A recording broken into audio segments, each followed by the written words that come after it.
달콤해진 두루마리라는 제목으로 함께 말씀 나누도록 하겠습니다. 이 에스겔서는 제가 지난번에도 말씀드린 것처럼 포로된 에스겔 선지자에게 임하신 말씀입니다. 그래서 이 에스겔서 선지자서를 보면 우리가 읽으면서 좀 쉽지 않은 부분이 뭐냐 하면 패턴을 좀 읽으면 읽기가 좀 쉽습니다. 하나님께서 당신을 들어 보이세요. 그래서 우리 1장에 나오는 것처럼 네 남자가 있고 네 사람이 있고 네 생물이 있고 그 위에 보호자가 있고 바퀴가 달리고 이런 것을 보이시죠. 그리고 나서는 하나님이 말씀으로 명령을 하십니다.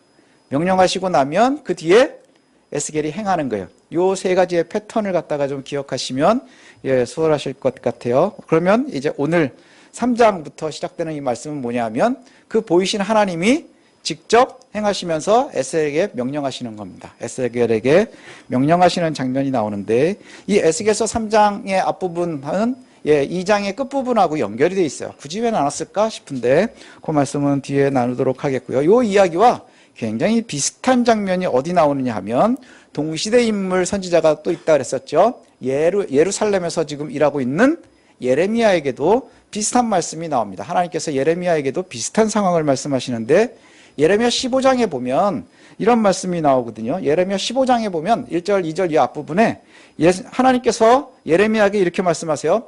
모세나 사무엘이 나한테 와가지고 빌어도 내가 움직이지 않을 거야. 이게 무슨 말일까요? 하나님께서 굉장히 분노하신 겁니다. 굉장히 화가 나셨어요. 모세나 사무엘이 와서 내 앞에 있어도 내가 내 마음을 백성들을 향할 수가 없다. 왜? 그러면 이제 내가 쫓아낼 것이다. 모세나 사무엘이 와도 내 마음이 변하지 않을 거야. 내가 이들을 반드시 쫓아내버릴 거야. 이렇게 말씀하시거든요. 그럼 그들이 묻겠죠. 아니 하나님께서 여기까지 보내셨는데 우리 보고 나가라고 하시면 어디로 나가겠습니까? 라고 물으면 그들에게 예레미야야 네가 이렇게 얘기하라. 죽을 놈은 죽어야 되고 칼 맞을 놈은 칼 맞아야 되고 그 다음에 기근을 당할 자는 기근을 당해야 되고 포로될 놈은 포로돼야 돼. 뭡니까? 네 죄의 값을 치러야 된다는 거예요. 칼에 맞아 죽을 수도 있고 그다음에 포로될 수도 있고 죽음으로 갈 수도 있고 그렇다는 것이죠. 굉장한 분노를 표현하시는 겁니다. 굉장한 분노를 표현하세요. 아주 단호하게 말씀합니다. 내 앞에 모세와 사무엘이 와도 바뀌지 않을 거야. 이렇게 말씀하시거든요. 자, 그런데 이 말을 받은 예레미야가 사람들에게 가서 말씀을 전하지 않겠습니까? 그 분노의 말씀을 전합니다. 그럼 사람들이 그 말을 듣겠느냐 하는 것이죠. 그래서 1절, 2절에 그렇게 하나님께서 말씀하신 후에 15절, 16절 이 뒤로 넘어가면서는 어떤 얘기가 나오느냐 하면 예레미야가 이렇게 말합니다. 내가 여호와의 징계를 말하니까 사람들이 나를 박해하고 미워합니다. 예레미야는 늘 그렇게 징징대잖아요. 내가 여호와의 말씀대로 말했더니 사람들이 나를 박해하고 엄청나게 미워합니다. 나를 못살게 굴거든요. 그들한테 복수 좀 해주십시오. 이제 힘든 거예요. 너무너무 힘든 거죠. 그렇게 사는 것이. 그런데 또 여기에 이 말을 해요. 내가 이렇게 힘들고 어렵고 한 게 뭐 때문인 줄 아십니까? 당신 때문입니다. 이게 우리들 마음이면 참 좋겠어요. 내가 당신 때문에 이렇게 부끄러움 당하는 거 잊지 마십시오. 이 얘기요. 내가 하나님 당신이 얘기한 대로 내가 선포했습니다. 그랬더니 사람들이 나를 미워하고 박해하고 그래서 너무너무 힘들어요. 복수 좀 해주십시오. 그거 잊지 마십시오. 내가 이 고생하는 게 내가 잘못한 게 아니라 당신의 말씀 순종해서 그렇게 된 거라는 거예요. 당신 때문에 그렇게 된다는 거 잊지 마십시오. 그리고 나서 그 바로 뒤에 나오는 말씀이 이겁니다. 너무나 비슷한데 15절 16절 이 뒤로 가면은 이렇게 말해요. 내가 주의 말씀을 먹었으니 내가 주의 말씀을 받아 먹었습니다. 그랬더니 주의 말씀은 나한테 기쁨입니다. 내 마음의 즐거움입니다. 주의 말씀이 나한테 들어올 때는 나한테 기쁨이고 즐거움이에요. 그런데 이것을 갖다가 맛보고 나니 여호와의 말씀의 기쁨과 즐거움을 맛본 다음에 내가 사람들하고 같이 웃은 적이 없습니다. 내가 즐거워서 막 깔깔깔깔 웃고 막 즐겁게 모이는 곳에 가본 적이 없습니다. 내가 여호와의 분노를 품을 수밖에 없는 거예요. 왜요? 사람들이 다 악해 있으니까. 내가 여호와의 분노를 품어서 내가 여호와의 분노를 품고 난 맨날 혼자 있었습니다. 이 얘기요. 좀 두렵기도 하고 떨리기도 하고 이러는 말이죠. 이 예레미야는 아주 대표적으로 하나님의 말씀을 선포하고 미움을 받은 선지자 이렇게 우리가 알고 있잖아요. 이 장면이 오늘 에스겔과 굉장히 비슷합니다. 에스겔에도 같은 그림이 나와요. 여호와께서 보이셨어요. 스스로를 보이시고 그리고 나서 에스겔에게 나타나셨습니다. 그리고는 2절에 보면 2장에 보면 내 입을 벌려서 내가 너에게 주는 것을 받아 먹으라. 그래서 받아 먹으려고 보니까 두루마리가 나오는데 거기에 무슨 얘기가 나와 있어요? 애가가 있고 통곡이 있고 막 이렇다 그랬잖아요. 그러면서 이제 끝났단 말이죠. 그리고 이제 3장이 다시 시작이 되는 겁니다. 3장이 왜 2장과 3장을 나눴을까? 그러니까 아마 이 앞에까지는 한 가지 사건에서 부르시는 장면으로 끊고, 그리고 나서는 그 뒤는 행함의 명령이 나오기 시작을 하는 거예요. 받아 먹었다 하면. 그래서 임무가 부여되는 장면, 이렇게 우리가 이해할 수 있을 것 같은데, 내 입을 벌려서 내 것을 갖다 받아 먹으라, 이게 2장 8절에 나오거든요. 그 소명이죠. 받아 먹으라 하시는 거예요. 그래서 입에 받아 먹었습니다. 자, 그랬더니 오늘 본문에 이렇게 시작이 되는 거죠. 받아 먹으라. 이 두루마리를 받아 먹고 이스라엘에게 가서 이야기하라. 내 입을 벌려서 두루마리를 먹고 나니 네 빗속에, 내 뱃속에, 창자에 말씀으로 가득 채우라는 거예요. 자, 우리의 마음이, 심령이, 심장이, 창자가, 이런 표현이 나오는 게 다 뭡니까? 우리의 속사람과 연결이 되는 거예요. 그러니까 우리 애가 온전히, 우리의 영혼이 하나님의 말씀에 붙잡힌다는 뜻이죠. 그렇게 가득 채워라. 그 말씀대로 하니 어떻게 됐어요? 꿀과 같이 달더라, 이겁니다. 꿀과 같이 달더라. 예, 3절의 마지막에 보니 그렇게 채우라 시기에 내가 먹으니 그것이 내 입에 달기가 꿀 같더라, 이렇게 얘기를 해요. 꿀 같더라. 예레미야에서 기쁨과 즐거움이었습니다 하는 표현과 같죠. 기쁨이고 즐거웠어요. 그래서 꿀과 같이 달았습니다. 근데 우리는 알고 있는 것이 뭡니까? 보이는 것이 그거였어요. 아픔과 애곡과 슬픔이었습니다. 예레미야도 쫓아내겠다 하는 것, 멸망에 대한 이야기였습니다. 그것이 달았다는 거예요. 이 입에 달다는 의미가 뭘까? 이걸 좀 우리가 한번 고민해 봐야 됩니다. 달다. 말씀을 받을 때 달지요. 여기서만 끝나는 것이 우리에게 문제라는 거예요. 왜냐? 말씀이 내게 답니다. 여기서만 탁 끝나버리면 어떤 문제가 생기느냐? 내게 해주고 싶은 말, 내가 듣고 싶은 얘기 해주면 마음 편하잖아요. 그렇게 달기 아니라는 거예요. 그런 달기 아니라는 거예요. 단맛도 여러 가지가 있거든요. 단맛도 여러 가지가 있죠. 그래서 우리 아이들이 좋아하는 단맛 어디 있습니까? 우리 집에 식구 중에 한 명도 시큼한 초콜릿만 보면 막 흥분하는 친구 있어요. 예, 아주 달죠. 입에 먹으면 답니다. 그걸 갖다가 어떤 사람들은 달치다 그래요. 못 먹습니다. 근데 너무너무 좋아하기도 해요. 근데 신기한 거는 뭔지 아세요? 밥도 엄청 씹으면 답니다. 우리 애기들은 모를 거예요. 이 밥이 달단다. 예, 단맛이 종류가 되게 많을 거예요. 근데 여기에서 이야기하는 입에서 답니다 하는 것은 사탕이나 아이스크림이나 초콜릿과 같은 달콤함이 아니라는 거예요. 그 말씀에 달다고 하는 것은 내가 나에게 너무너무 좋다는 거예요. 참 진리를 알았다는 거예요. 그게 기쁨이고 즐거움이라는 뜻이에요. 그런데 에스겔서에는 지금 아직 안 나오고 있지만 이제 그 뒤에 나오는 것은 뭐냐? 예레미야처럼 순종이 뒤따라야 된다는 것이죠. 무거운 거예요. 그 달다는 것이 두 개가 좀 묘하게 대비가 됩니다. 너무너무 달지만 그 단 모습, 예, 달콤한 주의 말씀이 실제로 삶에서 예레미야가 경험한 것처럼 분노가 되고 박해가 될 수도 있다는 거예요. 아픔이 될 수도 있다는 거예요. 오늘 우리가 한번 봐야 되는 게 바로 이겁니다. 인자야, 이스라엘 족속에게 가서 내 말을 그들에게 고하라. 예레미야에게 명령하신 것과 똑같습니다. 그렇죠? 예레미야에게 명령하신 것과 똑같아요. 가서 전하라. 여호와께서 에스겔을 배신자 이스라엘에게 보내십니다. 앞서 얘기한 것처럼 이스라엘은 어떤 사람들이에요? 예루살렘은 배신자입니다. 배반한 자들입니다. 그런데 그들에게 가서 전하라. 그들이 얼마나 강팍한지에 대해서도 앞에 이미 이야기했었죠. 이마가 돌과 같아요. 철면피라 그랬습니다. 절대 변하지 않는 이들이다. 다른 말을 쓰는 사람들이 아니다, 이렇게 얘기를 해요. 오늘은 뭐냐 하면 내가 너희를 보내는데 어디다가 보내느냐? 이스라엘 사람한테 보내니까 너 이스라엘 사람이지? 내가 너를 이스라엘 사람한테 보내는 거야. 말이 다르지가 않아. 그런데 여기서 더 슬픈 것은 뭐냐? 내가 말이 다른 사람들한테 보냈으면 그들은 돌아왔을 거야. 이게 굉장히 슬픈 얘기야. 우린 이미 오래전부터 하나님의 말씀을 들어서 알고 있다는 거예요. 그래서 들으면 무슨 얘기하는지 다 알아듣는다는 얘기죠.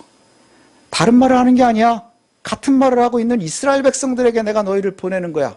그러면서 뒤에 나올 수 있는 말씀이 뭐냐? 내가 다른 말을 하는 사람들한테 혹시 보냈으면 그들은 말을 듣고 돌아왔을 거다, 이렇게 말씀하세요. 이 얘기는 성경에 굉장히 많이 나옵니다. 예수님도 이런 말씀을 하셨어요. 예수님도 마태복음 11장에 보면 이럽니다. 예, 화 있을진저 고라신과 벳세다요.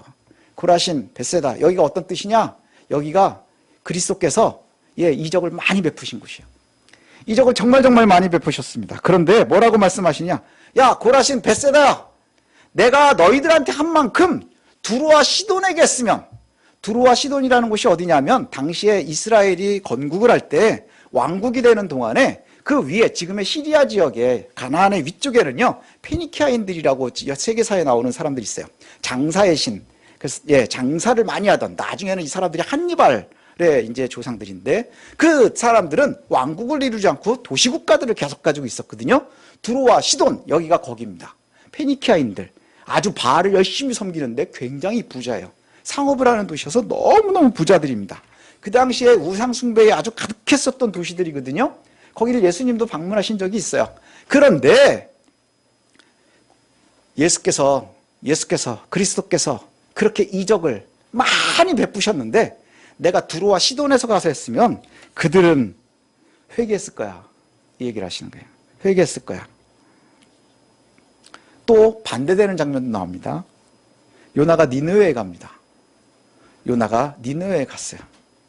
선지자로 부름받아서 갔는데 억지로 대충 복음을 전했습니다. 그랬더니 정말로 그 니느웨의 아수르 사람들은 왕부터 짐승까지 베옷을 입고 죄를 뿌리며 회개했다. 그래서 거기서 꼬장 부리는 게 누구예요? 요나입니다. 도대체 이런 일이 가능합니까? 이게 하나님과 우리의 마음의 모습이라는 거예요. 입에 달다. 요나에게도 주의 말씀은 달았을 겁니다. 그죠? 그렇지만 그건 사탄과 같은 달미였을 거예요. 왜냐? 그 뒤에 하나님의 행하심을 신뢰하고 따라가지 못했기 때문이에요.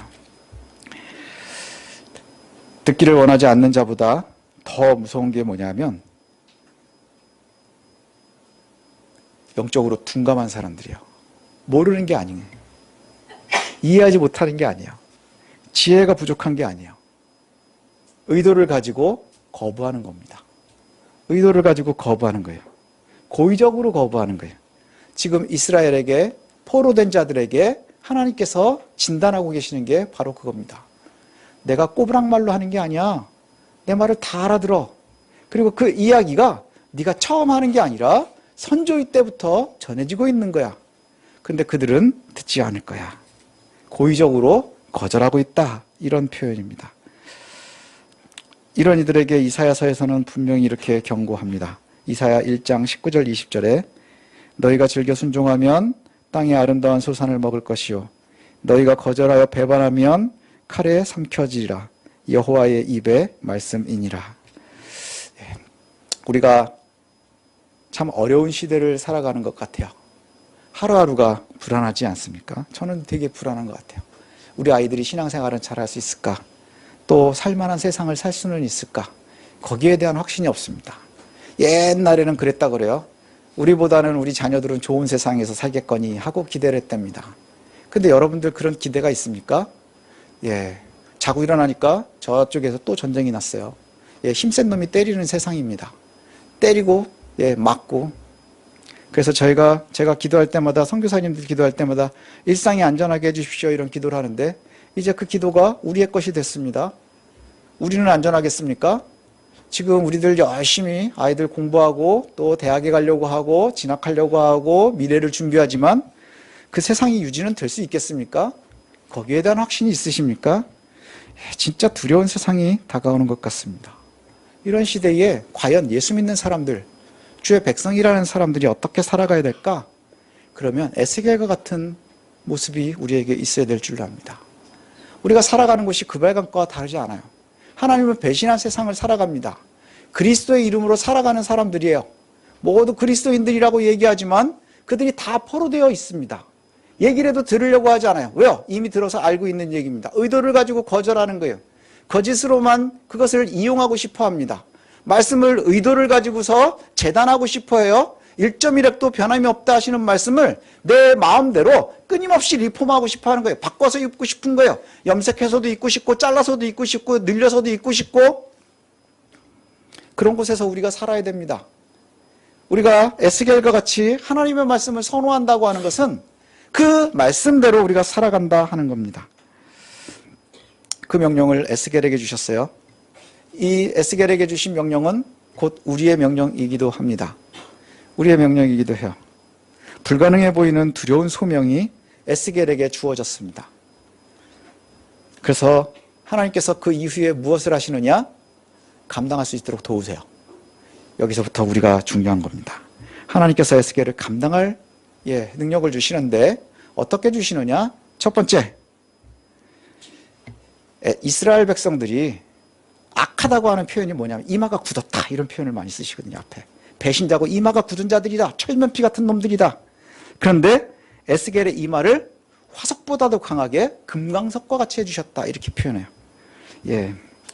여호와를 배신한 이스라엘은 얼굴이 뻔뻔하고 마음이 굳은 사람들입니다. 그들을 상대할 에스겔에게 하나님께서는 더 강하게 만들어 주셨다는 거예요. 더 강력하게 만들어 주셨다는 거예요. 그들의 이마가 굳은 자들이다. 근데 에스겔의 이마는 화석보다도 더 강한 금강석과 같이 만들어 주셨다. 하나님을 배신한 배반자들, 전혀 들으려 하지 않는 의도를 가지고 있는 이들에게 전한다는 것, 쉬운 게 아니죠. 그 속에서 견딘다는 게 쉬운 게 아닌 거예요. 그런데 여호와께서 어떻게 하시느냐? 그들의 이마보다 더 강력한 에스겔을 만들어 주신다는 거예요. 그리고 그 뒤에 따라오는 말이 뭐냐? 그들을 두려워하지 말라. 우리가 선하게 세상을 살아가면서 철면피들을 만나면 두렵습니다. 왜요? 여러분들 한번 가만히 보십시오. 우리가 정직함이 간악함을 이기기가 쉽지 않은 세상인 듯 보이지 않습니까? 철면피들을 갖다가 양심 있는 사람들이 못 이깁니다. 마음에 화인 맞은 사람을 선한 사람이 이기기가 너무너무 쉽지 않습니다. 그런데 이길 수 있다는 거예요. 왜요? 여호와께서 우리를 더 강하게 해주시겠다는 거예요. 더 강하게 해주시고 그들에게 보내신다는 거예요. 그래서 반역자들을 두려워하지 말라. 세상에 나가서 우리가 하나님의 백성답게 살아가는 것, 하나님의 말씀을 선포하면서 살아가는 것 두려워하지 말라는 거예요. 그들을 만나고 대면해도 무서워하지 말라는 것이죠. 그 무서워하지 않을 수 있는 이유가 뭐냐? 우리를 강하게 하셨고요. 그 다음에 두 번째는 뭐냐 하면 함께 하신다는 거예요. 그 약속이 있습니다. 하나님께서 함께 하신대요. 그렇게 주의 영이 에스겔에게 말씀하시는데 가만히 들어보니 뒤에서 찬송 소리가 들렸답니다. 찬송 소리가 막 들려서 뒤를 돌아보니까 어떠냐? 우리 1장에 나왔었던 내 생물의 보좌 위에서부터 소리가 나는 거예요. 보좌 위에서부터 소리가 나는데 그 소리가 그 밑에 있는 날개들 비비는 소리, 바퀴 굴러가는 소리 이렇더라 하는 것이죠. 이게 뭘까요? 여호와께서 친히 우리의 뒤에 계시다 하는 거예요. 우리 뒤에 계시다. 하나님께서 우리와 함께 하신다 하는 것을 약속하시는 거예요. 우리를 강하게 하실 거예요. 그리고 우리와 동행하신다 하는 것이죠. 동행하신다. 함께 하신다. 예레미야가 주의 말씀을 먹고 주의 말씀이 기쁨이고 즐거움이었지만 그 뒤에는 분노로 가득해서 즐거움 가운데 함께하지 못하고 막 그러고 있었습니다. 그런데 이 장면과 또 동일한 장면이 나와요. 여호와께서 그렇게 함께하실 것을 약속하시고는 그리고는 에스겔을 옮기십니다. 들어서 이렇게 옮기시는 장면이 나와요. 근데 이렇게 옮길 때 에스겔의 마음이 어땠느냐? 그랬더니 14절에 보니까 분노와 근심과 분노로 가득했대요. 예레미야의 마음이죠. 예레미야의 마음. 즐거운 곳에 함께하지 못했지만 여호와의 분노를 품고 있는 거예요. 여호와의 분노를 품고 있는 것. 여호와의 분노를 품어서 질병을 이스라엘의 저주를 끄는 사람이 있습니다. 비느하스라고. 이스라엘 백성들이 가나안 사람들과 다 해서 우상 숭배에 가득하고 타락했을 때에 여호와의 분노를 가지고 있었던 비느하스가 그 분노를 품어냅니다. 거룩한 분노가 바로 이것이죠. 악한 것을 보면서 분노하지 못하면 우리의 마음에 두루마리가 창자까지 가득하지 못한 거예요. 이 장면은 또 한 가지를 우리가 연상하게 합니다. 지금 에스겔에게는 하나님께서요, 모든 과거에 현재에 있었던 하나님의 향하심을 보여주고 계시는 거예요. 들어서 옮긴 이가 또 하나 있습니다. 구약에. 누굽니까? 엘리야예요. 엘리야를 하나님께서 불발과 불병거로 해서 확 들어 올리셨습니다. 어떻게 하셨어요? 그는 죽음을 보지 않았어요. 완벽한 승리를 하나님께서 들어 옮기심으로 이루셨어요. 그걸 믿지 못하는 제자들이 엘리야를 어디 떨어뜨렸나 찾아봤는데 결국 찾지 못합니다. 오늘 그를 들어 올리세요. 에스겔을 갖다가 들어서 옮기십니다. 그때 들어 옮길 때에 엘리야의 마음이 어땠어요? 분노가 가득했다는 거예요. 분노가 가득했대. 여호와의 분노가 가득했습니다. 차이가 엘리야와 하나가 있다면 엘리야는 사역이 다 끝나고 하나님께서 마무리하시는 장면이었고 에스겔은 지금 사역을 시작하는 장면에서 하나님께서 보이십니다. 성경은 그런 것 같아요. 모세에게 보이셨던 그 모든 것을 하나님께서 내가 모세와 함께한 것처럼 너와 함께하겠다 여호수아에게 말씀하시고 홍해를 갈랐었던 모세의 기적을 어디에서 보이세요? 요단에서 보이시는 거예요. 그와 같이 끊임없이 변하는 듯합니다. 그래서 에스겔이 하나님께서 들어옮기셔서 그 여호와의 분노를 가지고 하나님의 말씀을 가득 채워서 그리고 갔습니다. 그리고 하나님께서 내려놓으신 곳을 딱 보니 그곳이 어디냐? 오늘 본문에 보니 델 아빕이라는 곳이에요. 델 아빕. 델 아빕이 어디냐? 그발 강가에 포로들이 거주하고 있는 도시입니다. 딱 정신을 차리고 보니 어디예요? 현실입니다. 제가 이걸 보면서 막 그런 생각을 했어요. 구운몽 같아요. 그죠? 구운몽을 갖다 우리가 처음부터 끝까지 못 읽지만 교과서에서 잠깐 얘기하고 국어 선생님들이 설명을 해주셔서 뭐 어쩌고 저쩌고 꿈꾸다가 현실이었다 뭐 이것처럼 그렇게 보는 거예요. 한번 보십시오. 엘리야에게 함께 하신 하나님이 보이세요. 내 생물을 보이셨어요. 하나님께서 그것을 다 보이시고 내가 너와 함께 하겠다 약속을 다 하셨어요. 여호와의 분노를 품게 하셨어요. 입에 두루마리를 가득 채우셨어요. 입에 달았어요. 심지어 직접 들어서 옮기셨어요. 그리고 어디다 갖다 놨느냐? 그랬더니 그발 강가에다 내려놓으신 거예요. 현실로 온 거예요. 마치 영화 같아요. 하나님께서 에스겔을 부르셔서 소명을 주셨습니다. 배신자 이스라엘에게 가서 하나님의 말씀을 전하라고. 이방인들에게 전해도 듣겠지만 그들은 듣지 않겠지만 그럼에도 겁먹지 말고 전하라. 내가 너와 함께 하겠다. 약속합니다. 그리고 나선 떨어진 곳이 델 아빕입니다. 그래서 거기서 열심히 일하느냐? 이제 오늘의 마지막 딱 끝나는 부분은 뭡니까? 에스겔이 좀 독특하게 끝나죠. 에스겔 15절에 보니까 뭐라 그래요? 두려워 떨며 7일을 지냈다. 정신을 차리고 보니까 벙찐 거예요. 그래서 다른 성경에 보면 어리둥절해서 7일을 갔다. 그 다음에 또 어디에는 어리벙벙한 채로 7일을 했다. 어리 빠진 사람처럼 7일을 있었다. 얼마나 황당하겠어요. 한번 상상을 해보십시오. 여호와의 영을 받고 하나님이 나에게 보이셨고 나에게 임무를 부여하셨고 나에게 소명을 주셨고 내가 너에게 담대하게 할 거야. 그리고 내가 너희를 보내는 거야. 나와 함께 해야 돼. 그래서 여호와의 말씀대로 내가 분노를 품고 막 왔습니다. 그래서 딱 봤더니 여태 나랑 살던 걔네들인 거예요. 그곳에 떨어진 거예요. 그래서 새한글 성경은 어리벙벙한 채로 7일을 있었다. 쉬운 성경은 어리둥절한 채로 7일을 있었다. 세번역에는 어리 빠진 사람처럼 7일이 있었다. 그리고 우성민 왈 벙쪄서 7일을 있었다. 이렇게 되는 겁니다. 현실입니다. 현실. 내가 속한 이 현실이 여호와를 번역한 곳, 죄가 가득한 곳, 우리가 말씀을 전해도 들으려 하지 않는 곳, 의도를 가지고 여호와의 영을 거절하는 곳, 여기서 하나님의 말씀을 들을 때 너무너무 좋지요. 예전에 부흥을 참석하고 또 기도원에 가서 열심히 기도하고 찬양 집회에 참여하고 너무너무 좋습니다. 입에 단듯하죠. 천국을 맛보는 것 같은 그런 기분을 봅니다. 그러나 결국 우리가 하나님의 마음을 품고 살아가야 되는 곳은 어디입니까? 바로 우리 집인 거예요. 여러분의 직장인 거예요. 우리의 삶의 터전인 거예요. 그래서 지금 여러분들도 말씀을 듣다가 갑자기 배신감 느끼지 않습니까? 그래서 결국 여기라니. 병들고 두렵고 떨리는 이유는 우리가 다 각각이지만 분명한 건 뭐냐 하면 우리가 고난 가운데 있다는 거예요. 힘들고 두려움 가운데 있다는 것이죠. 여러분의 두려움들 다 있지 않습니까? 우린 교회가 작아서 좀 잘 알죠. 두렵습니다. 각각의 자리에서 두렵습니다. 하나님의 말씀을 읽을 때, 접할 때, 들을 때, 선포될 때 그 말씀이 내가 위로될 때는 입에 단 것 같아요. 너무너무 단듯합니다. 그래서 여호와의 말씀이 우리의 입에 가득 채워지고 합니다. 그런데 순종을 따라갈 때는 좀 쉽지 않아요. 왜냐하면 말씀은 이념 속에 있는 게 아니에요. 관념 속에 있는 게 아니에요. 저기 환상 속에 있는 게 아니에요.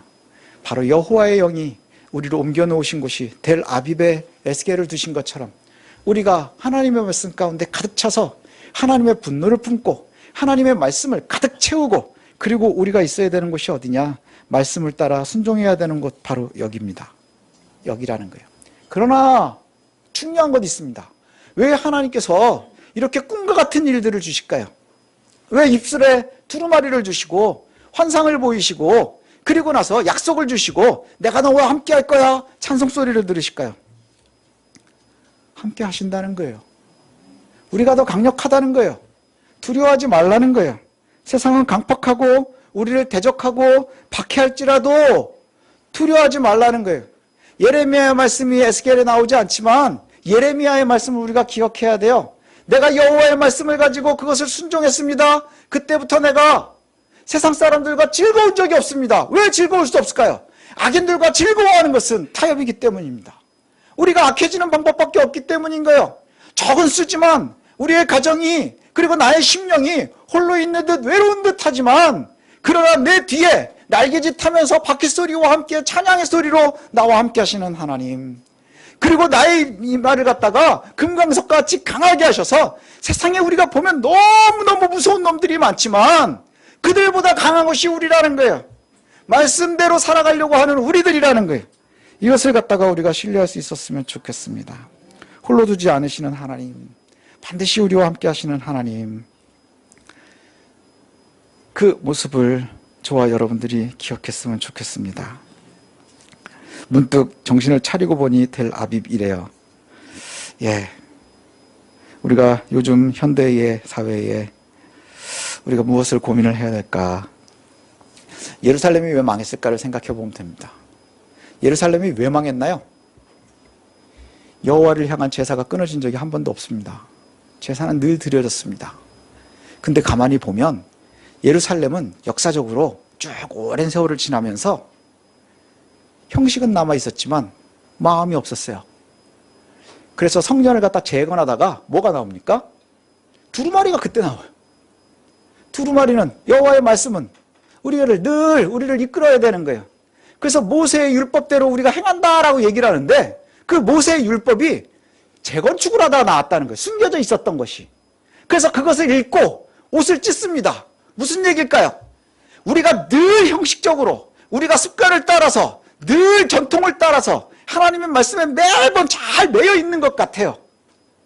그런데 실상으로는 주의 말씀은 없었던 거예요. 주의 말씀은 없었어요. 그래서 항상 전쟁을 할 땐 여호와를 찾습니다. 전쟁이신 여호와여 우리를 이기게 해주십시오. 왜요? 우리의 주신이니까. 그러나 이방인들과 다르지 않은 것이 우리가 좀 잘 살아야 되겠습니다 할 때는 바알을 찾고요. 우리가 풍요로워야 되겠습니다 그럴 때는 아세라를 찾아가는 거예요. 그래서 여호와도 섬기고 바알도 섬기고 아세라도 섬기고 이것이 훨씬 더 유리하지 않았겠습니까? 그리고 실제로 눈에 보이기에는 그것을 잘했었던 아합 왕 때가 이스라엘이 가장 강력했어요. 가장 부유했습니다. 교회 역사도 그렇습니다. 교회는 가장 타락했을 때 가장 큰 권력을 가지고 있었습니다. 그게 중세시대예요. 종교개혁 직전이에요.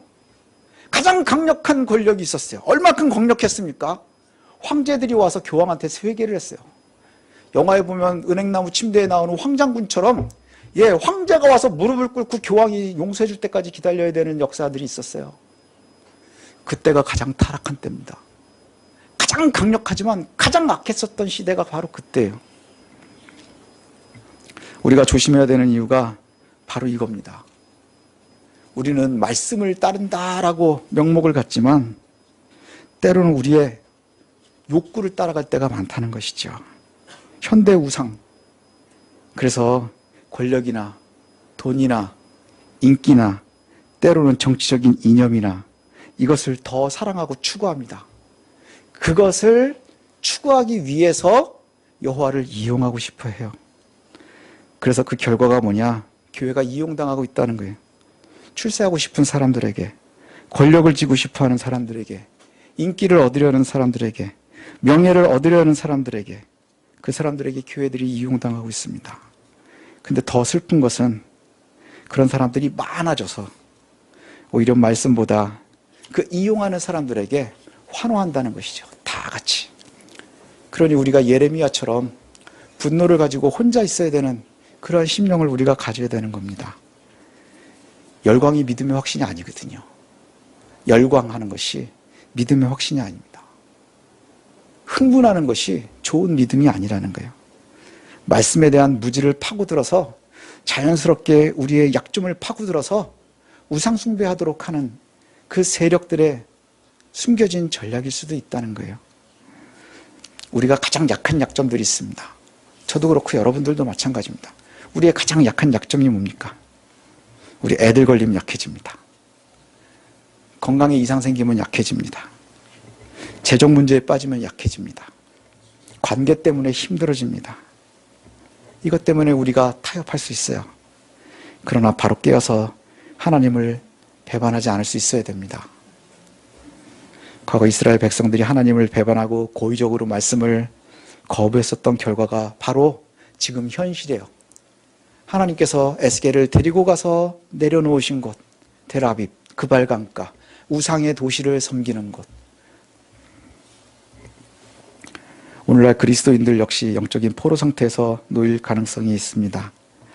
오늘날 우리는 하나님을 섬긴다고 말하면서도 실제로는 아까 말씀드린 것처럼 이념이나 권력이나 돈이나 인기라는 현대 우상을 더 추구하고 있지는 않은지 돌아봤으면 좋겠습니다. 그것을 갖다 추구할 때 우리의 대적자들은 우리의 가장 약한 곳을 찔러서 들어옵니다. 가장 약한 곳을 찔러서 들어옵니다. 자녀를 통해서, 건강을 통해서, 재정을 통해서, 관계를 통해서 우리의 일상에 가장 약한 곳을 파고들 겁니다. 그리고는 거기에 거짓된 메시지를 주입할 거예요. 거짓된 메시지를 주입할 거예요. 그리스도를 빙자한 바알의 메시지가 있을 수도 있습니다. 여호와의 메시지를 빙자한 아세라의 메시지가 있을 수 있습니다. 우리가 영적으로 둔감하면 지혜가 부족함보다도 더 무서운 것이지요. 왜요? 의도를 가지고 거절하는 것이기 때문입니다. 이제 우리가 기억해야 될 것은 에스겔에게 보이시는 하나님을 우리도 보는 겁니다. 그리고 우리가 신뢰하는 겁니다. 우리가 더 강하다는 것 믿으십시오. 우리의 이 말을 금강석과 같이 만드십니다. 그리고 하나님의 찬양의 소리가 보좌로부터 우리와 함께 하신다는 거예요. 그러나 우리가 있어야 되는 곳은 어디입니까? 우리의 가정이고 우리의 직장이고 우리의 사업장이고 우리의 사회입니다. 이곳에서 여호와를 보는 겁니다. 세상을 보면 두렵지요. 떨리지요. 무섭지요. 그러나 하나님께서 에스겔을 통해서 우리에게 주시는 약속은 바로 이겁니다. 너는 강하단다. 내 말씀을 가지고 있으니, 내 말씀이 입에 타니, 그곳에 가득 채웠니, 너를 내가 금강석과 같이 만들 거야. 우리를 건강으로 위협하지만, 재정으로 위협하지만, 관계로 위협하지만, 우리 자녀들을 갖다가 놓고서 위협하려 하지만 내가 너와 함께 할 거야. 이거 안에 보이신 내 생물과 그 날개의 소리와 그리고 바퀴의 소리로 함께 하시겠다고 약속합니다. 그럼 갑자기 어디를 하늘나라가 있는 것이 아니라, 그리고 이제 우리가 있어야 되는 곳 어디예요? 바로 우리의 가정입니다. 우리의 사업장입니다. 우리의 직장입니다. 그곳에서 담대할 수 있는 저와 여러분들 되시길 원합니다. 그래서 참으로 주의 말씀이 우리의 입에 달 수 있는 저와 여러분들 되시기를 소원합니다. God loves you. I pray that you believe in Jesus and receive salvation. 하나님 널 사랑하십니다. 예수님을 믿고 구원을 받으시길 기도합니다.